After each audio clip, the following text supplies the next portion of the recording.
ബ്രസീലിലെ സാവോപോളോയിൽ വിമാനം തകർന്നു വീണ് 62 യാത്രക്കാർ കൊല്ലപ്പെട്ടു. ബ്രസീലിയൻ എയർലൈനായ വോപ്പാസ് ലിൻഹാൻസ് ഏരീസിന്റെ ATR 72 എന്ന വിമാനമാണ് അപകടത്തിൽപ്പെട്ടത്. 58 യാത്രക്കാരും 4 ജീവനക്കാരുമാണ് വിമാനത്തിലുണ്ടായിരുന്നത്. ജനവാസ മേഖലയിൽ വിമാനം തകർന്നു വീഴുന്നതിന്റെ ദൃശ്യങ്ങൾ പുറത്തു വന്നിട്ടുണ്ട്.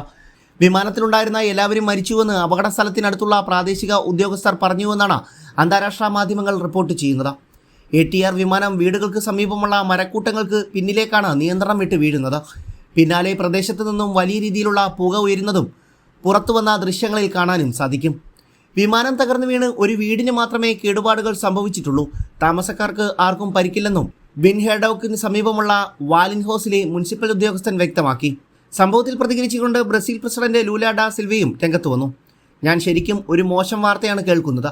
അപകടത്തിൽ മരിച്ചവരോടുള്ള ആദരവിന്റെ ഭാഗമായി എല്ലാവരും 1 മിനിറ്റ് മൗനം ആചരിക്കണം. അപകടത്തിന് തൊട്ടു പിന്നാലെ ഒരു പരിപാടിയിൽ സംസാരിച്ച പ്രസിഡന്റ് ലൂല ഡാ സിൽവ പറഞ്ഞതിങ്ങനെയാണ്: പരാന സംസ്ഥാനത്തെ കാസ്കാവിൽ നിന്ന് സാവോപോളോയിലെ പ്രധാന അന്താരാഷ്ട്ര വിമാനത്താവളത്തിലേക്ക് പുറപ്പെട്ട വിമാനം സാവോപോളോയിൽ നിന്ന് 80 കിലോമീറ്റർ വടക്കു പടിഞ്ഞാറായി ബിൻഹെഡോ പട്ടണത്തിലാണ് തകർന്നു വീണതെന്ന് എയർലൈൻ കമ്പനിയായ വോപ്പാസ് വ്യക്തമാക്കുന്നത്.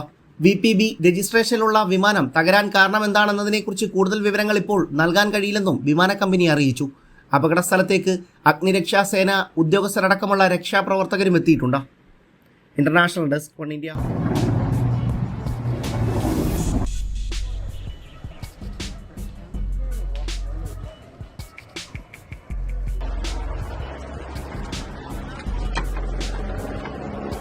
Dá pra ver a janela do avião lá, ó. Não sobrou nada, pessoal. Nada. Não chegou socorro ainda, viu?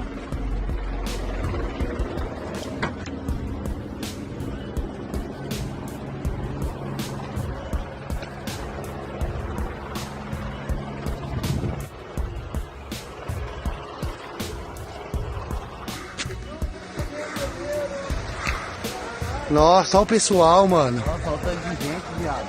Nossa, mano. Olha o tanto de gente, mano. Olha isso, que destruição, mano. É, né?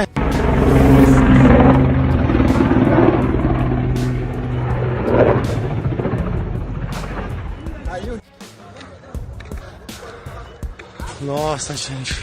Pareceu ninguém. Pareceu ninguém. Sobreviveu ninguém. Nossa, olha o pessoal no chão, neguinho.